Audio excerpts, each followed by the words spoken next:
साहब जी। इमरान साहब बार बार कह रहे हैं कि यदि भारत ने युद्ध किया तो मुंह की खानी पड़ेगी, जबकि पाकिस्तान में ही बलूचिस्तान हो या पंजाब सिंध हो या लाहौर हो या पीओके हो, यहाँ पर पाकिस्तानी बड़ी ही बुरी हालत में रह रहे हैं। तो आप क्या कहना चाहेंगे इमरान खान से?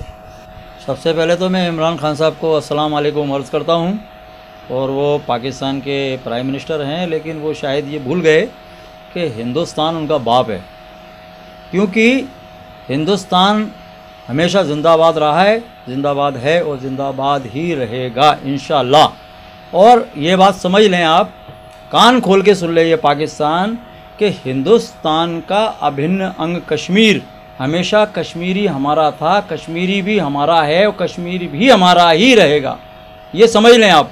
और दूसरी बात, ये एक बात बताना चाहता हूँ मैं इमरान खान साहब को कि भैया ठीक है, आप बहुत अच्छे क्रिकेटर हैं, हम भी आपके फ़ैन रहे हैं किसी ज़माने में, लेकिन हमारे बुज़ुर्ग और जो पाकिस्तान में जो रह रहे हैं वो बुज़ुर्ग भी हिंदुस्तान में ही पैदा हुए हैं। आपके सारे बुज़ुर्ग जो यहाँ पर जिन्होंने जन्म लिया, चाहे वो ग्वालियर में पैदा हुए हों, भोपाल में पैदा हुए हैं, इलाहाबाद में पैदा हुए हैं, अलीगढ़ में पैदा हुए हैं, कई तो ऐसे लोग हैं जो अलीगढ़ यूनिवर्सिटी से पढ़कर वहाँ पर सेटल हो गए आज़ादी के बाद, मगर वहाँ की आवाम हमको और हमारी आवाम उनको बहुत मोहब्बत की नज़र से देखती है।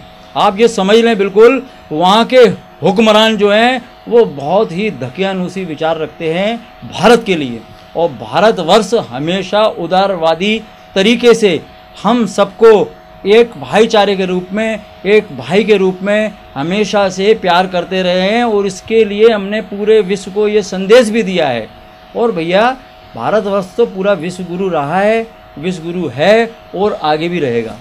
तो एक चीज़ बताइए कि आज जो पाकिस्तान है जी, जो भारत है या जो मुस्लिम देश हैं जी, वो सभी भारत के साथ हैं, और पाकिस्तान और इमरान को हिदायत दे रहे हैं कि यदि कश्मीर या पीओके पर बात करना है तो आपसी सहमति से आपस में बैठ के यह बात को सुलझाएं।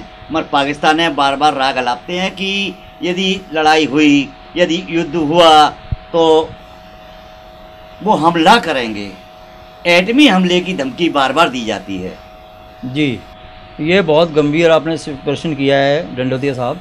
मैं आपको बताना चाहूँगा आपके चैनल के माध्यम से कि भैया ये बात सुन के यार हम लोगों की सफ़ेदी आ गई है।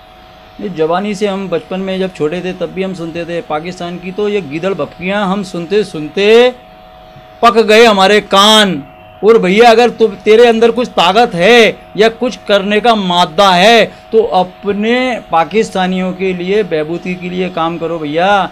पाकिस्तान की हालत बहुत जर्जर हो चुकी है, वहाँ का आवाम बहुत परेशान है, वहाँ का आम जन बहुत ही, जिसे कहते हैं, आर्थिक परिस्थिति से गुजर रहा है। भाई हम तो ये चाहते हैं वो भी हमारे भाई हैं, हिंदुस्तान की तरह विकास के रास्ते पे चलो यार, हमको भी चलने दो, और विश्व को ये संदेश दो कि भाई पाकिस्तान भी हमारा ही है और पाकिस्तान भी हमारा ही हिस्सा था। लेकिन भाई ये जो झगड़े की आप बात करते हो और एटमी हमले की जो बात करते हो, ये तो यार कोई अच्छी बात नहीं है और बहुत ही गलत है। मैं इसकी निंदा करता हूँ। आपके चैनल के माध्यम से ये चेतावनी देना चाहता हूँ कि अगर पाकिस्तान में अगर थोड़ी सी भी शर्म महसूस है, थोड़ी सी भी शर्म है, अगर उनके अंदर थोड़ा सा भी अगर इखलाक है, मोहब्बत है, प्यार है, श्रद्धा है, तो भाइयों प्रेम से सबको रहने दो यार। कोई नहीं चाहता युद्ध, ना पाकिस्तान चाहता, ना हिंदुस्तान चाहता, ना हिंदू चाहता, ना मुसलमान चाहता, ना सिख चाहता, ना ईसाई चाहता। सब लोग चैन और अमन से जीना चाहते हैं भाई, और चैन अमन से जीने की सबको शिक्षा देता है भारत, और आगे भी देता रहेगा। के कुछ लोग पाकिस्तान में भी रहते हैं, बलूचिस्तान में भी रहते हैं, पीओके में भी रहते हैं और जम्मू एंड कश्मीर में भी रहते हैं। उनका क्या कहना है इमरान खान से? क्योंकि इमरान खान बार बार कहते हैं कि जो भी अरब कंट्रियां हैं, जो भी विश्व स्तर पर जो मुसलमान रहते हैं, वो सब उनके साथ हैं। वो सारे मुसलमान जो है अमन पसंद हैं, और मैं चाहता हूँ चाहे वो यूएई हो या फिर अमीरात हो या फिर हमारे जो भी मुस्लिम ममालिक जो देश हैं, वो सब अमन पसंद हैं। और इस्लाम जो है अमन का पैगाम देता है। ये ना खून खराबा चाहता और ना ही कभी खून खराबा इसने किया है। हक़ के लिए इमाम हुसैन आली मकाम की शहादत आपने देखी होगी, पूरी दुनिया ने देखी है। हक के लिए उन मुसलमानों से ही जंग हुई है, किसी गैर मुस्लिम से जंग नहीं हुई है।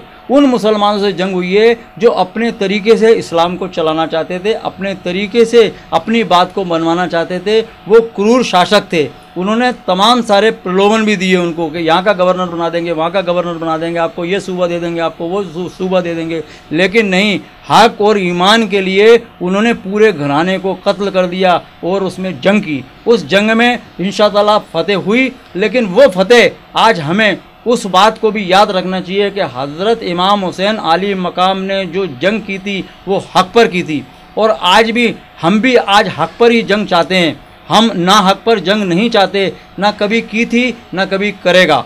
हिंदुस्तान भी, हिंदुस्तान का मुसलमान भी, हिंदुस्तान का मुसलमान भारत के साथ है और हमेशा भारत के लिए अपना खून का कतरा कतरा बहाने को तैयार रहेगा। एक पाकिस्तान जी, एक हिंदुस्तान जी, एक बलूचिस्तान, एक जम्मू कश्मीर और एक पीओके। जी। उसके नाते आप क्या कहना चाहेंगे इमरान सरकार से और हिटलर शाही इमरान की टीम से? मैं इमरान साहब से यही कहना चाहूँगा कि भाई अपना थोड़ा सा जो है ना जोग्राफ़ी थोड़ा सा तैयार कर लो भाई। और जो आपकी जोग्राफ़ी में थोड़ा सा फेरबदल हो गया है और अभी बहुत ज़्यादा होने वाला है, ये भी आप समझ लें इस बात को भी।